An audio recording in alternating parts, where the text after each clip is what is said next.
Are you guys ready for a meaningful and engaging evening?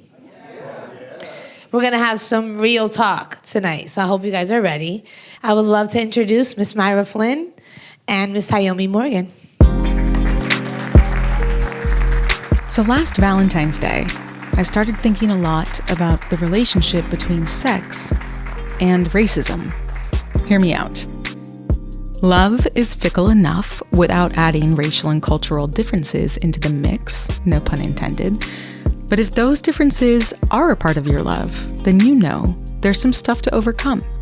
Stuff like stereotypes, shame, and even the world's perspective of you and who you should love. What your love should look like. These can all be very real barriers to the organic curiosity it takes for us to love each other the very best way we can. This is a huge conversation, and I wasn't going to have it alone. So I talked with sexologist Tyomi Morgan, who has previously appeared as a sexpert in one of our audio podcast episodes, The Myth of the Big Black Penis. She joined me on set at Vermont Public Studios in front of a live audience. Well, isn't this room just sexy? Together, we talk about the good, bad, ugly, and downright sexy reasons that sex, love, and racism have always been a little intertwined. I got a little flack for why I called this event what I called it, sex and racism. Why didn't we call it sex and race? Because that's not what it's about. Right? But they don't know yet. So From Vermont Public, this is Homegoings, a show that invites you to eavesdrop on candid conversations with people who will challenge what you think you know. I'm Myra Flynn. Today, a conversation with sexologist Tyomi Morgan about so much more than sex. We'll dig right into that tricky space where attraction meets fetishization, racial curiosity turns into racism, and how to overcome societal tropes, barriers, and nasty stereotypes associated with race that can sometimes keep us from loving one another better.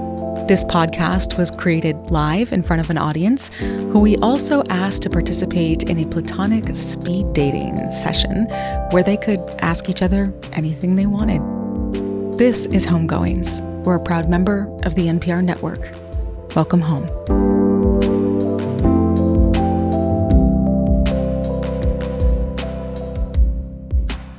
meeting you in person is even better than I thought it would be. Thank you. You're fabulous. But also, you've done so many things. So many. You've worn so many hats. You've been an intimacy coach for film and television. You've also created like a workout regime called the Cowgirl Workout. You have also, been a pleasure coach, but you also call yourself a sexologist. Mm-hmm. And so I'm wondering, for some of us in this room who maybe have the ologist attached to words like biologist and sociologist, what makes you an expert in sex?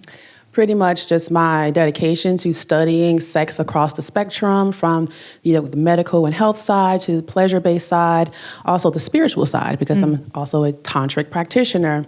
And so just my dedication to really studying and continuing to stay up on how sexuality is shifting, because it is fluid.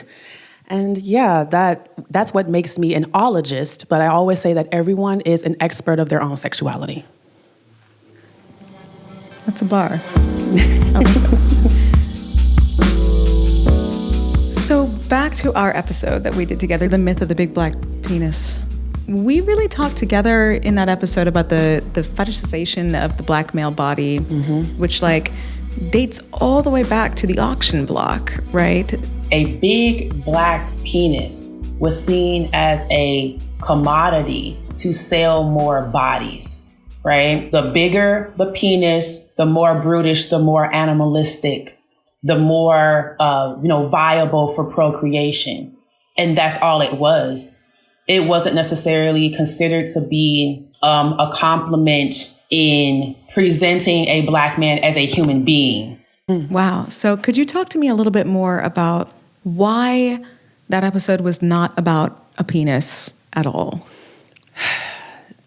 First of all, it made me really happy that we were talking about it, because it's been rebranded in porn, and so is BBC, a whole category, which just further fetishizes black men, but they see it as a prize.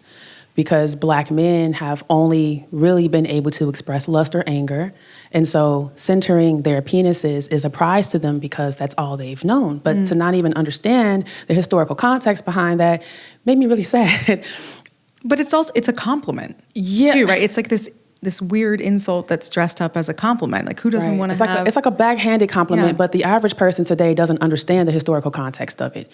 So they can see it as, oh, you know, I'm a prize because I have a big Black penis, you know? But understanding that this was something that during enslavement was used to sell more Black men into this institution, but then it was twisted and turned to use it as an excuse or a reason to murder Black men because they were seen as ravenous sexual beasts that just wanted to ravage white women. And then that being propped up by the movie A Birth of a Nation. Interestingly enough, this emboldened white people to say, well, we have a right now to kill them because we have to put them down, like the savages they are, the animals they are. Like the sexual animals, savages that they are. Yes. Yeah. And so it's just interesting because it wasn't that long ago. And there was never any like healing from that across the board. No one ever said, hey, Black man, let's take you into therapy so you can heal from this, you know? But it's, again, that violence, it's still rebranded. And so I think it's important to know the past, important to know where this comes from, but then also looking towards the future. So hopefully, collectively, at some point, I am like an idealist, but I understand there's so many layers that have to be moved through in order for us to get to the point of healing it, you know, as an entire like ethnicity of people. But I would hope that those who are willing to do the work can like tap in and really understand the historical context so they can get into some therapy to heal around that. Because we as a people talk about generational curses and how they're passed down, but we're not actually doing the deep dive into what those generational curses are and how they've manifested in 2025. It's a lot to deal with. It's a lot.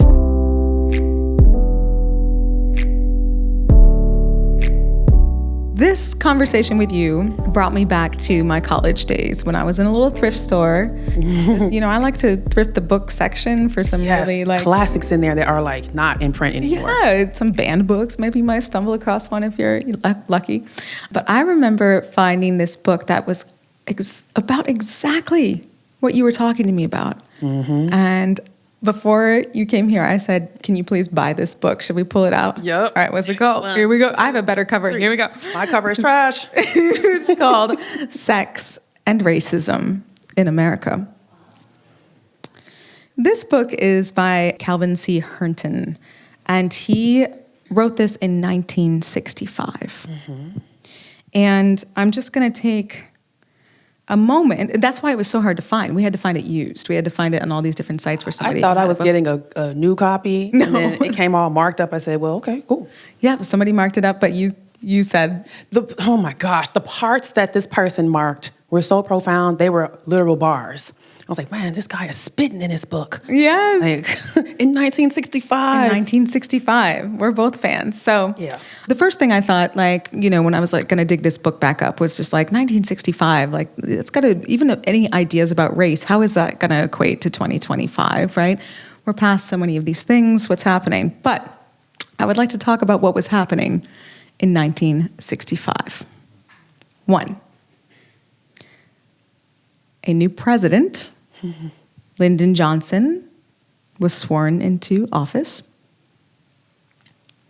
Two, the Rat Island earthquake caused a destructive tsunami in Alaska. Three, a U.S. Air Force plane bound for Okinawa crashed just after takeoff, killing 85 people on board. And while all this is happening, also MLK is making his second march from Selma to Montgomery, trying this again. Malcolm X is assassinated.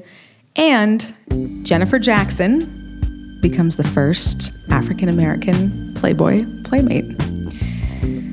It's interesting that sex and sexuality across races has maintained even when all other sectors were divisive.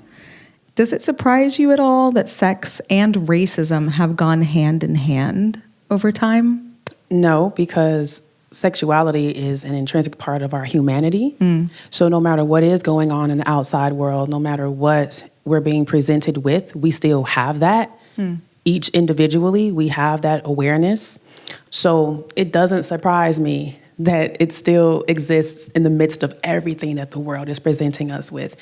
And when we take away race or even ethnic backgrounds, and we look at ourselves as human. And we take away our differences, it sounds like. Yeah. We take away those differences that people choose to use as divisive, because it's a choice. We are human first. And the human experience we all can relate to, because for the majority of us, we are having the same feelings, the same experiences. So it doesn't surprise me at all. That in this time where people are fighting for civil rights, a black Playboy playmate emerges. Yep, and I honestly... the irony that is America.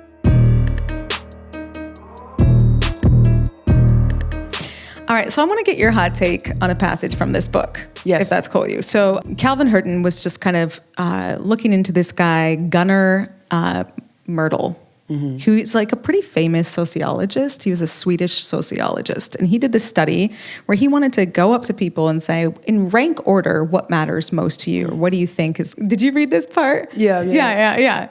So he said in the rank order of discrimination is what it's called. And so when he asked white Southerners, what do you think it is that black people want the most? Again, 1965, but before that, right? This study was even previous to that. Here's what he got. These white Southerners said this. They think that black people want intermarital and sexual intercourse with whites. Number one.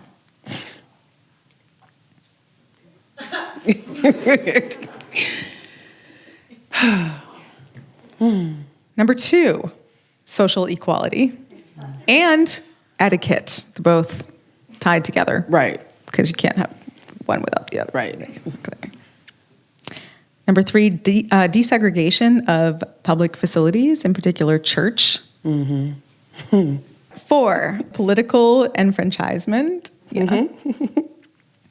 5, fair treatment in the law courts. And number 6, economic opportunities. Thank you. It's laughable to me. I'm sorry. So this guy, this sociologist Myrdal, went and asked black people the same thing. Yep. And they had exactly the same things on this list, but in the opposite order. Yep. But here's the kicker, is that while all this is happening, these people were having sex. Black and white people were having sex all through slavery, the entire time. And some of it was love. Yes, it was. And so I guess I'm just wondering, I know humanity is a great answer, but I'm talking to a sexologist now. What's the intrigue about wanting to date outside your race? I think it has a lot to do with when you strip away what we see, when hearts connect, when people connect, that's a powerful thing. You don't think it's about wanting something different than what you came from? Is that intrigue there too? There is intrigue there too, because when you start to look outside of, a space where you typically would think you would get love from, and you go to the other side, and you're receiving the care and the treatment, and you're actually being seen, and you're actually being received. When you receive that, it's like, oh, wow. And so all these other feelings come up, right? And then there is, boom, the sexual attraction. Because now, naturally, curiosity is arising. And sometimes people like to say, oh, well, it's the taboo of it all. But it's actually, that's very surface level. In our minds, we're like, oh, we should have a sexual attraction to people who look like us. And that's really just a conditioning, right? But if we step out of conditioning and we just ask ourselves, what do we really need to feel connection? And then we find that in someone else, even if they don't share similarities physically, We're just going to tap in. But it's the fears and all of the learned things through racism that stops a lot of people from really allowing themselves to enter into sexual situations without guilt, without the shame. And I hate that. I hate that for people because sex is supposed to be freeing. And when you think about it, when you lay down with somebody, there's no caste system. There's no barriers. I mean, for goodness sake, you're naked. In all the ways. In all the ways, completely bare, completely transparent. And I think that that's beautiful when two people, especially like the skin contrast, because I've had white lovers, you know? So like the skin contrast is always so beautiful to me because I'm like, look at us. Co-mingling in coitus. You know, I'm a nerd, y'all. I be thinking about stuff that I'm like, should I be thinking about this? I don't care. I'm thinking about it. But it's just a beautiful thing. And so I think the younger generations are a little more open to this, where they're challenging the things that traditionally have been taught and that are pretty much interwoven into the fabric of like American culture. And I'm happy to see that like pushback and that rebellion from the young folks. Yeah. I think a lot about the times too, right? Like even if you have that urge or that love or that desire, there's also systems. Yep. Right. And it was illegal to do, right, for a really long time as well. So back to that hierarchy, right, of discrimination, you know, if the biggest fear is that we are going to enact like sexual violence, then how does it become possible to love one another? There's a lot of barriers there. So many barriers. Yeah. And then the upholding of that by society. If you're getting bombarded with this in media consistently, then it's just drilled into your consciousness. So I think it sounds like maybe you're saying that like it is, obviously it is, but it is entirely possible to love one another at our core values, our base level, for our ethos, all of these things, right? And maybe I think if history is teaching us anything, the best way to do that is to avoid these stereotypes and these tropes that we have about one another.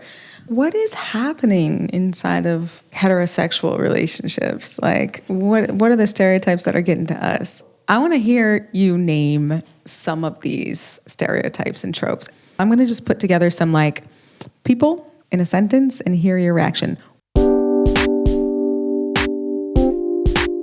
White women who are interested in black men. They're the dejected ones. They couldn't cut it with a white man, so they're just going to the other.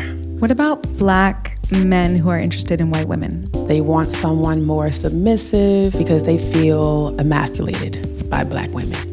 White men who are interested in black women. Oh, they're just fetishizing black women. It's just white guilt and them wanting to be a white savior. Black women who are interested in white men. The main thing is like, oh, you're just doing this for money, so you're a gold digger. What if he's broke? Exactly, because I mean, come on, that's the truth. You know, I mean, how many like sexy, starving white artists are there? You know, and you just end up getting with them because you're like, you're so hot. Like the sapiosexual in me is like, oh, your artistic ability is so hot, but your pockets are dry. You know, my pussy is wet. Like, you know, I'm done. Happy Valentine's Day, everyone. Just being honest, you know.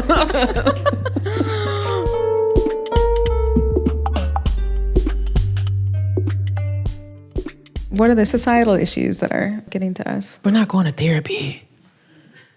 We're not going to therapy. Why aren't we going to therapy? Because in our communities, it's not seen as something that's accessible to us or something that we really need. Or trust. Yeah. That's the main thing is trust. Right. Because it is in therapy where I learned emotional regulation, emotional intelligence. And so I'm blessed to have had those tools given to me by a therapist and by my friends who are therapists who happen to be black women as well.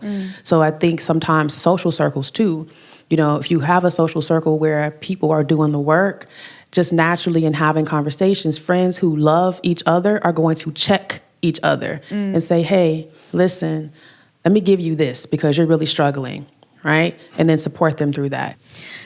You heard it here today.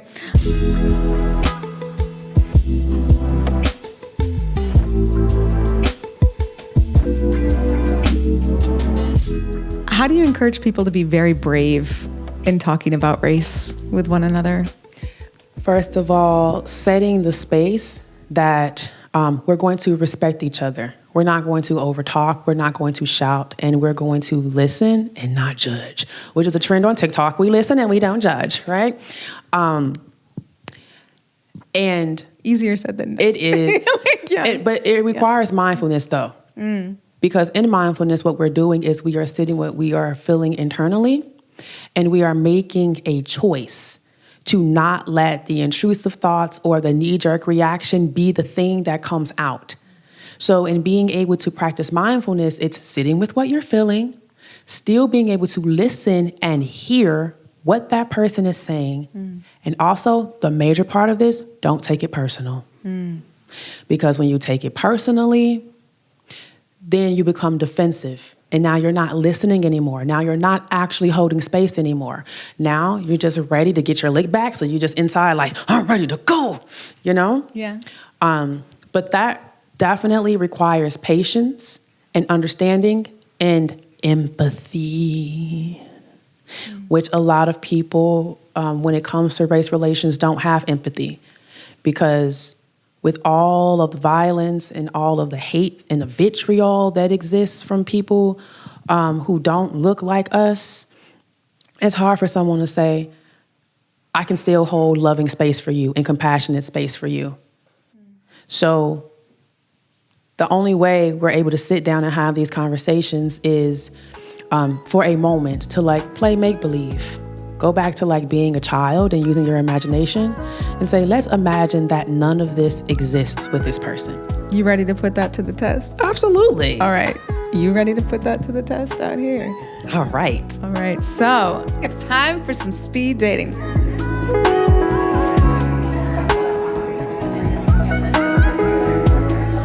When you were growing up, you had an idea of love being a certain way. Can I ask like what that was, or what was some of that messaging that you got about like what love is supposed to be like? So how do you know you truly feel seen by someone?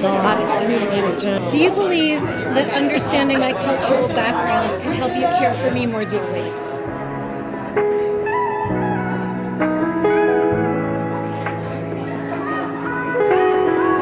We need to understand what being white has done for us and to us.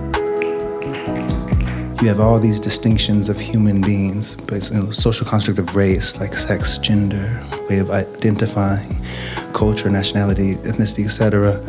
But if you focus on where your care is for a person in the moment and what the need is currently speaking to, that's kind of like a universal equalizer and like meeting the needs of human beings where we are.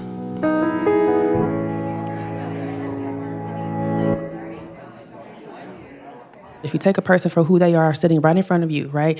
It's like, forget about their ancestors. The person that's sitting right in front of you, this person has done absolutely nothing to you, right? But because of the color of their skin, you're making an assumption, right? And we do know like racism is an intrinsic part of the American way, right? So there are internal biases that we're all holding. But if you can just look at that person as they are right then and there and say, all right, I'm just going to accept this for what it is and hear them out, and having the willingness to do that, then we can get somewhere. But again, emotional intelligence, emotional regulation, and mindfulness, 3 tools that can help these conversations move forward that the average person across the spectrum, no matter what ethnicity or race that they belong to, doesn't have. Like, we need this to be like public health requirement. Like, we need emotional regulation and emotional intelligence to be something that it's like, just like learning our ABCs, we learn that too. Because it changes everything. It really does. It sure does.